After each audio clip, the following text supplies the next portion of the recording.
രാജ്യത്തെ റഡാർ പ്രതിരോധ പ്രസ്ഥാനമായ LRDEയുടെ മേൽനോട്ടത്തിൽ റഡാർ ഗവേഷകരുടെ കൂട്ടായ്മ ബംഗളൂരിൽ സിമ്പോസിയം സംഘടിപ്പിച്ചു.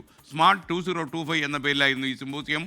ആധുനിക കാലത്ത് പുത്തൻ സാങ്കേതിക വിദ്യകളും ഗവേഷണ ഫലങ്ങളും റഡാർ സംവിധാനത്തിൽ ഉൾപ്പെടുത്തുന്നതിൻ്റെ ആവശ്യകത ഈ സിമ്പോസിയം ചർച്ച ചെയ്തു.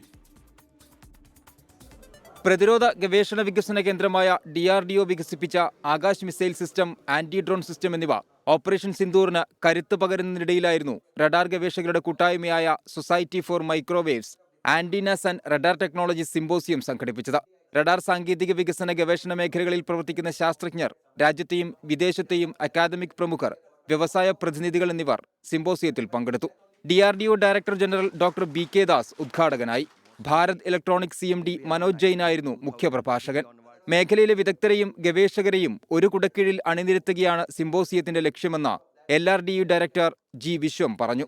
Event we are conducting to bring all the people together. We will be integrating all the people working for these technologies in the country to make a platform where the experiences can be shared, learnings can be shared, and ensure that the technology grows in the country to meet Atmanirbharta goal of Government of India.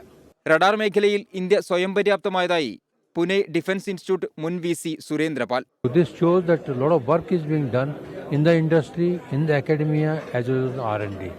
And I see a bright future as far as the total scenario is concerned in antenna, microwave and radar technology in the country. പുതിയ generation റഡാറുകളുടെ പ്രത്യേകതകളെപ്പറ്റി LRDE മുൻ director doctor George M. Cletus വിവരിച്ചു.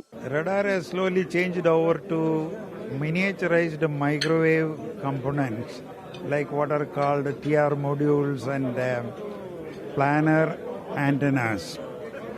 This is a thing which was not there 30 or 40 years back.